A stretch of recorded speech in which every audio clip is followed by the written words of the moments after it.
It says my LinkedIn is connecting. I want to, it's like the biggest platform we have. So make sure that that one's actually, do you see the LinkedIn connecting thing on yours?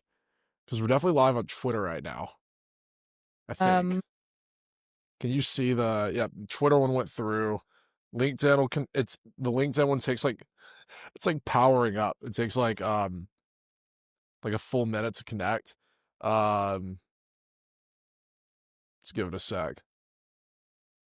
and yours, it has like the uploading bar, right? Yes. Yeah, it does. Okay. I think we're also, oh yeah, we're live on LinkedIn. Let's go. Sick. Okay. Okay. Let's get started. Let's talk about Sora.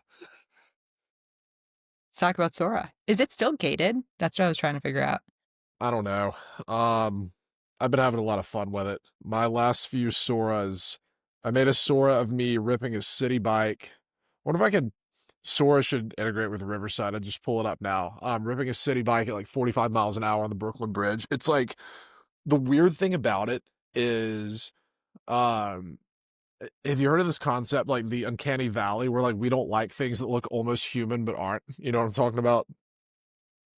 Every single Sora video is like that. Like it's almost me or it's almost you, but it's not quite, and it's weird. I saw a tweet today that was pretty funny, and it was like the reason that Sam Altman is like works so well on Sora is he already kind of looks like he's AI generated anyway, so he's kind of perfect for Sora videos.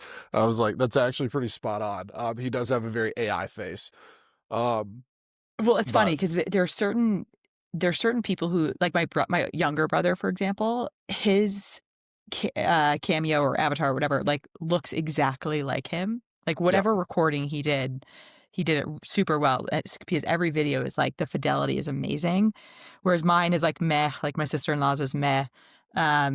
Yours is pretty good, I think, in so certain videos. I made a new one. I shaved this morning, so then redid it, so I wasn't looking so scruffy. Because in the tuxedo videos, it's like you're wearing a tux, but you haven't shaved in 4 days. Like Yeah, that isn't gonna yeah. work. Um, Well, here's my like overarching thing on Sora, and I was like kind of reflecting on it as I was writing Slow Upload, which I may or may not publish. But I think the reason it's so fun right now is because basically the only people you're interacting or seeing on it are like coworkers, friends, and family. Like there's no kind of like outside people, like people outside of your broader ring, um, because it's gated, right? And so it's like it kind of allows for this like super vulnerable, inside jokey, like not performative experimentation, kind of behavior, which I think is just like really fun and silly and joyful. Whereas like I can just tell that as soon as like people come in and it gets like, professionalized, like the joy is going to be zapped out of it, I think. Like I don't know that I will pick it up again. so the engagement hackers have already found Sora. Like like it happened literally within like 3 hours of it going live to like the exclusive invite only group. Have you actually scrolled the Sora feed at all, or are you just like, Hmm. so the thing people are doing, like there's every platform has its hack to get engagement, and it's always the exact same thing. It's like tricking people and accidentally liking your post without realizing it. And there's so many posts that are like, if you double tap the screen, it'll put a bubble around your face or whatever. And that post has like 2,000 likes. Like everybody on there Yeah. tries it, and then because you're wondering, oh, it's a new platform, maybe it does that, and then this person gets like a ton of engagement for just like dog shit content. But it's funny how that is the thing that happens on every platform. Like the Facebook version of this is, it's like, it's like AI generated white Jesus, and it's like double tap and Jesus saves like 1 million kids in Uganda. It's like, come on, man, And the what are we boomers are doing? like, Like every time I hit it, a kid gets fed.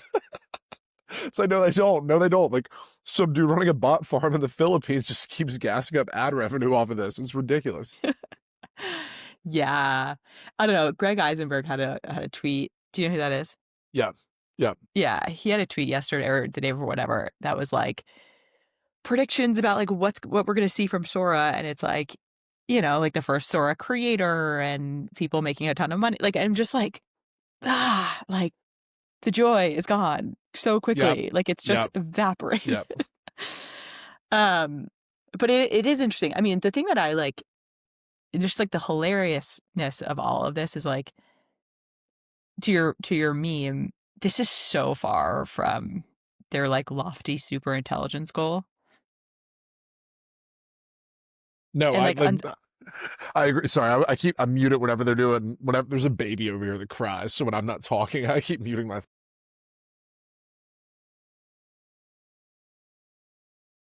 You were like mid sentence. Keep going. okay. Well, you're also, yeah, you're kind of going in and out. My Wi-Fi is not like 100%. I Um, know it looks like I'm talking to you on your microwave right now. no. Should I make an AI generated you where it's like your Yeah, voice, maybe. but it's like Sora Megan? Maybe.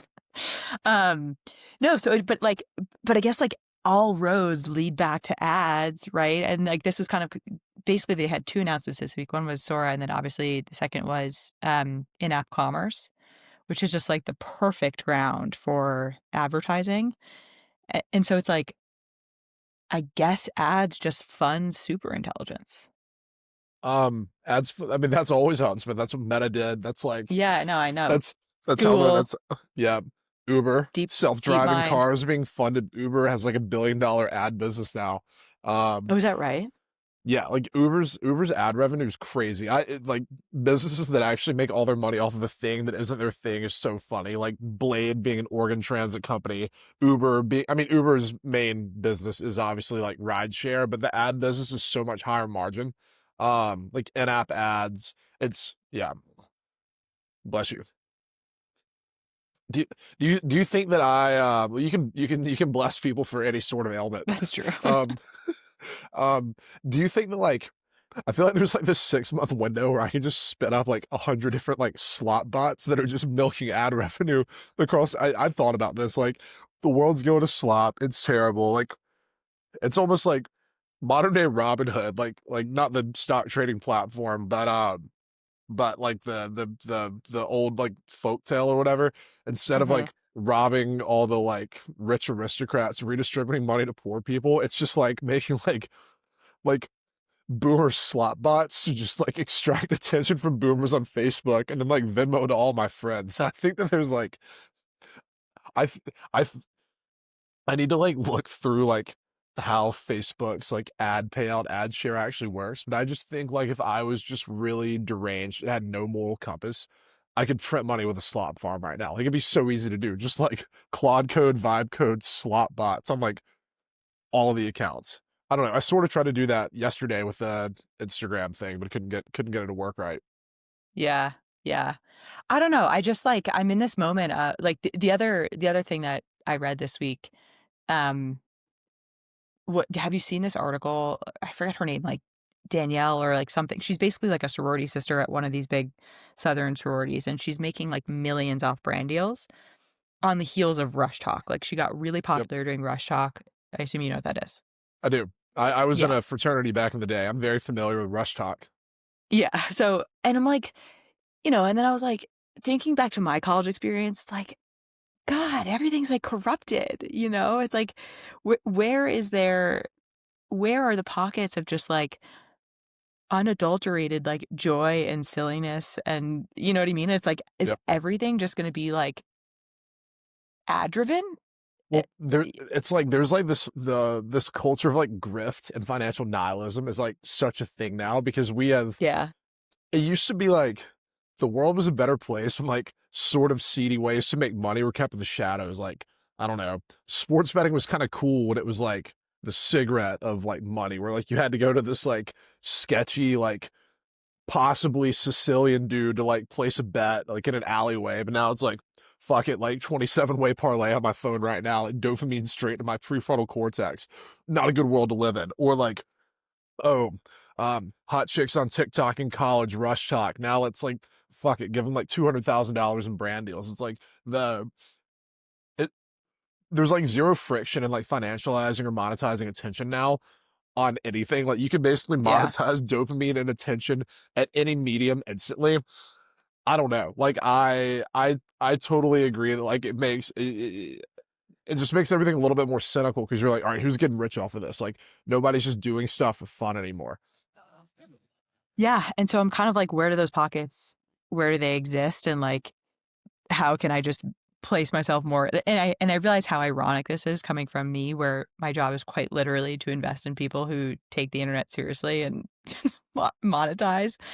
But like, I don't know. I'm kind of like, the classic like barbell, like midwit thing where it's like you want to be on like either end of the spectrum and like not in the middle. It's kind of like either like do it like ultra professionally and just like own that you are trying to make money and like this is a job and this is a career, or find places where you can just like do it extremely for fun and like there's no performative nature of it. You're not trying to feed an algorithm, or just don't do it at all. But like there's just like so much in the middle where I'm like, ugh, you know? Well, it's also like you can't make that much money in the middle, but you sacrifice so much credibility getting caught in the middle. Yes. Like to your point, it's like people love people who just do things for fun. And like people respect people who make millions and millions of dollars doing things. It's like, all right, I don't know, like Alex Hormozy is probably the peak example of right side of it. Like I would not want, like, I don't like his content strategy, but he's a machine. Like, he is so good He's at a what he machine. does. He's actually Yeah. the best at what he does. And like his book launch, he sold like 1 trillion copies or whatever. I don't, I don't get the like kind of sort of like monetizing other people's desire for hustle culture thing, but he's the king of it. And like, I don't think he's doing anything illegal. Like, I don't like his type of content, but whatever. But there's everybody who like tries to be that, but doesn't quite get to that level of success. It's like, you're embarrassing yourself. I mean, And like yeah, even Mr. Beast, like I mean, he is like the definition of brain rot, but like at least he's doing it in like a very like structured, enterprising way. have you ever watched a full Mr. Beast video? I have, and I was on my flight yesterday, and Delta now has YouTube integrated, and he's like, there's probably 9 creators. It's like Mr. Beast, Mel Robbins, Nick DiGiovanni, Michelle Carre, I don't know, like some others, and Mr. Beast is like the number one creator they promote, and it's like living in a box for 100 days, or like lose. I'm just like, this is so. But like, you know what? I respect it. It's a business, and he's So making a ton of money. I had never watched a Mr. Beast video until like probably like February, March of this year. I was like, I should actually just like, Really? I just, it was one of those things. I was like a little bit too old to actually like be a Mr. Beast stan. And then I also wasn't interested enough to just like explore what he's doing from like a curiosity thing. And I was like, I wonder how this actually works. So I went through it was when he was, like Twitter was like promoting Mr. Beast stuff, and I don't know if he's still posting natively on Twitter, but there was a while where Elon was pushing all of his stuff, and I was like, all right, I'm just gonna watch every Mr. Beast video that's like gone on his timeline the last 2 weeks. It was just crazy. It was like we were gonna drive a train directly into a crater, and then we're gonna like drive 10 school buses on top of it, and then we're gonna load it with like a bunch of TNT, and like how much concrete do you have to construct around the crater full of trains and buses to like protect it all from getting blown up by the TNT? If you get the right amount of concrete, you get $1 million. And the whole video is only 15 minutes long. Where like we locked somebody in an abandoned Walmart supercenter, and if they can stay here without seeing their family for like every day they stay, they get like another $1,000. And it's like, dude, you just rebuilt indentured servitude from first principles. This is insane. Yeah, but look, I mean, like I respect it. Like he's built it into an amazing business versus like I don't know, like people who are like trying to copy that, but like aren't actually swinging for the fence. I'm just like, what are you doing? Yep. Like Yep. go like find joy elsewhere and like stop trying to. I don't know. Maybe I'm just like in a very cynical mood this week, but I, I, um, I mean, as someone who's like gone, like I was in the person like in the treadmill for like I don't know, like basically 3 years ago through like around a year ago on the like need to get engagement up to then monetize newsletter better to da da da. It's like it's stressful. That is a like shitty mhm. spot to be in. It's not a good way. It is not a good way to make a living. Like constantly trying to like drive attention for ad revenue, and it's. I try to be nuanced with it, where like anything I posted was at least funny or interesting, and it wasn't obviously like grift. But the end game was more eyeballs on your thing monetize that attention. Like I multiple times did sponsored LinkedIn shit posts, which is just a crazy thing to even exist, but it worked. But it feels icky. It's like, I don't know. It's like digital prostitution, basically. It's just like not a good way to live. Oh my But God. that is like 90% of the creator economy now, which is why we invest Yeah. in creators that build stuff and don't just grift courses and Yeah. sell the LinkedIn real estate. Yeah. And like, I think, I don't know, you know how Sam's kind of on this hobby horse around like founders need to be having fun doing it. Yep. Like, I Yep. think that's just like true now more than ever, where it's so tempting to like dollars are being thrown at you, like the opportunity is like so within grasp, but you're like, are you really enjoying this? Like, are you really having fun? Like, what are you Yep. really doing this for? You know? Yep. Do you how uh, how much more eyeballs do you think I would get on a LinkedIn post if I boost it right now? I had a really On the good stream or on a No, specific well, post? no. So on a post, I had a pretty, I think, funny post a second ago. I was in the Delta Sky Club, as we do. If you gotta hang out in the exclusive part of the airport, and it's funny to me how they label every single bit of food. Like I got a bowl of Greek yogurt with granola, and they have the Greek yogurt labeled as like vegetarian and gluten free. And I'm like, in what world is there a yogurt that has meat in it? There, it's all vegetarian. Um, so I shared my thoughts on that on LinkedIn. It's doing pretty well, but I've never actually used the LinkedIn Do you have to boost. pay for a boost? I could spend $50 and get this thing seen by like 2 million people. I think it might be worth it. Just like have this pop It's up on random expensive. people's feed, have it pop up on random people's feeds in like Melbourne. Um, I might do that after this call. I think you should. See what happens. So, do you think that Speaking of engagement farming, yeah, no, I love engagement farming. It's speaking of it's everything we just said you shouldn't do. yeah, well, it's just aura farming in the digital age. Um, do you okay? I know we like touched on the like, oh, would you ever invest in like an AI creator? Do you think that there's like I'm thinking about this because like half of the Sora feed right now is like Sam Altman's face, and that obviously Mhm. makes sense. He's effectively doing like what he's trying. Being the face of your own social media platform is very good. Just like Musk popping up on the top of Twitter every time. It's like it's good to be like seen as the thing on your thing. There's gonna be a version of this where like I have no idea how the like IP laws and all this are gonna shake out. Where like what like Mr.Beast is public enough, like his face could probably appear in videos and nobody can sue. If somebody used my Well, face, maybe not. no. So I don't know if you caught this. When you create your cameo, it asks who you approve to use it.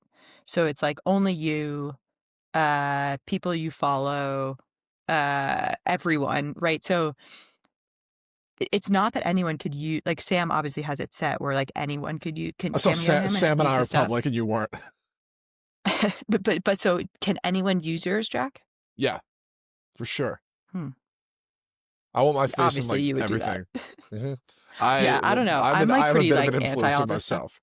Yeah, I'm like not about it, but I'm like totally. different generations. My face has been used as a billboard for years. When I was a junior or no, when I was a senior in high school, I got in the like middle of a Twitter beef with our rival high school during like football and basketball season, and the other school like printed out a picture of my face and made it a dartboard in their locker room, and they're like posted it all over like Instagram and Twitter, and I was just like, y'all's aim is trash because like none of the darts are actually hitting my nose, which is supposed to be the bullseye.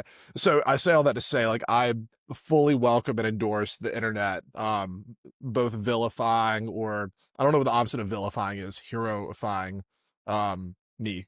So I'm cool with that. But like, I don't know. There's like, if a, I have no idea if Sora is actually going to get big or not, is because I actually think what'll end up happening is a lot of people use it for like video generation and then post their Yeah, Soras on, again, almost elsewhere. becomes like it's more of a Figma than it is a social I media was app. gonna say, like even in my family group chat, it's just obviously my parents don't have it.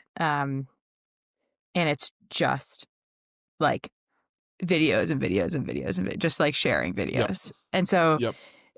and like everyone's obviously just like exporting it and like putting it elsewhere.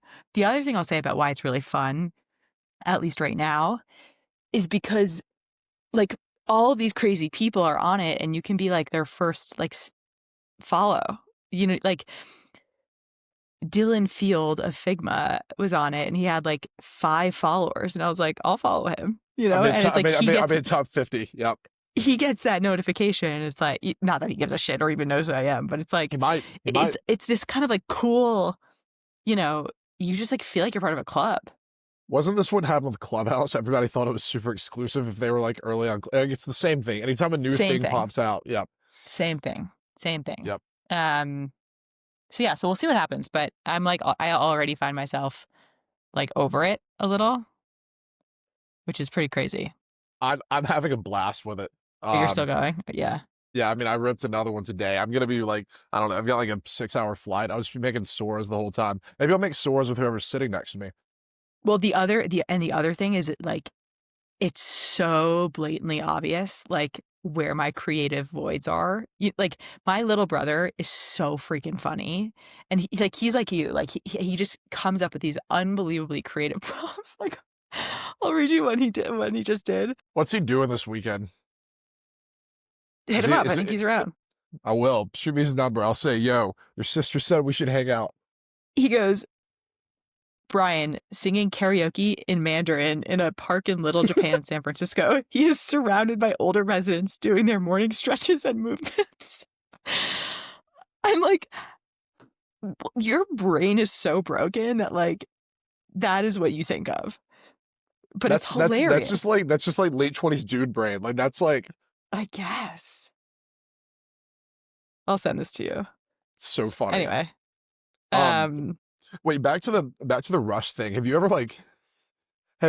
or Billy or like anybody talked to like a RushTok creator? I feel like we did. Did you ever talk to like any Rush creators like in any serious context or not? No. So here's the thing. I don't know that I would invest in a Rush creator, but I would invest in someone in like a cottage industry around it. So like there's this woman, have you seen this like kind of similar, but like this woman in San Francisco is blowing up for baby naming? Yes. She's charging like $30,000. It was like that article's from like 2 years ago, right? I saw it was like resurfacing, but I think it's like I think that was like a 2022 thing. Oh, but she's still doing it. She's still doing it. Her business is booming. Yeah, business is booming. And so something similar kind of exists for Rush where people will pay like, and I actually wrote about this 2 years ago, where people are paying like $5,000 a pop for like outfit consultations, like conversation topics. And like, I would 100% invest in someone who owns that niche of like, you are the go-to person for like getting successfully into your house of whatever it's called of choice. You know what I mean? Yep. I love like, so I don't know that I would do the actual like sorority girl. The just admissions consultancy for like any industry that people get really, really insecure about is such a goated business. Like there's this guy who like, I remember reading an article in like I don't remember, I want to say it was like the New Yorker, maybe it wasn't the New York Post. It was slightly more serious than that. Maybe the New Yorker about, like elite admissions consultancy in Manhattan. And basically the dude, like, I think he went to like Harvard undergrad and maybe HBS or like Stanford GSB and like never actually had a real job. He was just like aced the SAT, aced the GMAT, and realized he would make way more money just like teaching people, like basically monetizing insecurity of like millionaire families whose kids are Horace Mann and like they want to make sure they get into an Ivy. Just charge unlimited money, like 100,000 a year. And what I was gonna say, it's the parents, right? It's not actually insecurity of the kids; it's insecurity of the parent. Like even in this RushTok thing, or this like Rush consultancy, like it's the parents who are paying more than the girls. The kids, right? Like half the time, the fact that like some mom is worried about her daughter not making like a tier 1 sorority is so good, but it is a thing. It's such a thing. I mean, you're from the South, like it's such a thing. Oh, it's crazy. It's such a thing. Sorority cult's nuts. Yeah, and so that where I'm like, okay, like high value demo, and like it's the parents, like of course, like very interesting. So, but like the broader thing is like I think these like sorority cycles like or Greek life cycles go in waves where like prior to, I guess, must have been like the 90s, where it's like they're like not cool and they go through phases where they are cool, and so it's not entirely durable. Yeah, I mean it's like the semiconductors of college. Every industry's cyclical. You just need to be able to survive it. That's I'm gonna mark that clip. Yeah, Rush Advisory is effectively the chip industry of very neurotic like Caucasian college admissions. Hilarious. Yep, yep. Um, I don't know. We're about to hit our 30-minute mark. What else? I know you wanted to Well, have an abbreviated segment. the other thing that I keep seeing, and I was at a dinner with some friends last weekend, and this topic came up, is just like what is happening in the private credit markets. Have you seen any of this discourse? What about it? Like, other than it's getting bloated and people are gonna get blown the fuck up. Like, is there like a Like it's specific like thing about it? bad. Like apparently like flashing red signals of like these BDCs, like private credit lenders, like things are not good over there. And so as a speculative SPAC trader, I thought I would give you that tip. Yeah, I'll tell you the SPAC trade that and also on the private credit thing, I saw like it and like private equity are both in the same, like a shit ton of people raised funds for both of these, and like there's only so many good assets to buy at any price and like any asset Mm-hmm. class. There was one that was like there's like 19,000 private equity firms like in the US right now, which is I just saw this like tweet. such a stupid number. Like, that's how does that work? But no, I'm not surprised at all the like private Wait, credit. but Like, what was it compared to? It was like there's like 19,000 private equity firms, and then there's only like 14,000 doctors' offices. Like there was a comparison to some other. there are 19,000 private equity funds in the US. There are only 14,000 McDonald's locations. Yes, yes. That's great. I don't know. McDonald's is like basically franchise only. So basically every PE firm could buy like zero point 0.7 McDonald's franchises, and they all raise like $100 million. Um, Yeah, I've increasingly come to believe that like the only two ways to like make real money as an investor long term are like you pretty much have to do like public markets and be differentiated, or be like really, really early, like catching things before they can bubble. Cause like everybody playing in the like late stage growth equity, private credit, like there's only like everybody's bidding for the same stuff and like it's all kind of priced in. I don't know. Or if you invest at like on the upswing of a bubble, right? Like isn't like all money made right before like the bubble peaks, and then so Totally. if you can time that right, Yeah, you just have to be able to sell it. But I don't know, even yeah, like if you're gonna do that, it's still almost easier in public markets because then you can sell whenever. If you're playing in like true. AI bubble, you need to find a Well, buyer. But anyway, so wait, what was the the? secondaries are a thing now. It's true. We're rebuilding public markets from first principles. No disclosures. You can just sell everything without knowing any information on it. Wait, so what was the big takeaway on private credit? We're about to speed run 08, 09 again, but this time it's in Yeah, like private just that banks like instead of real banks. there's like existential risk happening in private credit, and things are not good. People are worried. People are stressed. I mean, that So sounds about right. It's also go short some public BDCs. um I mean,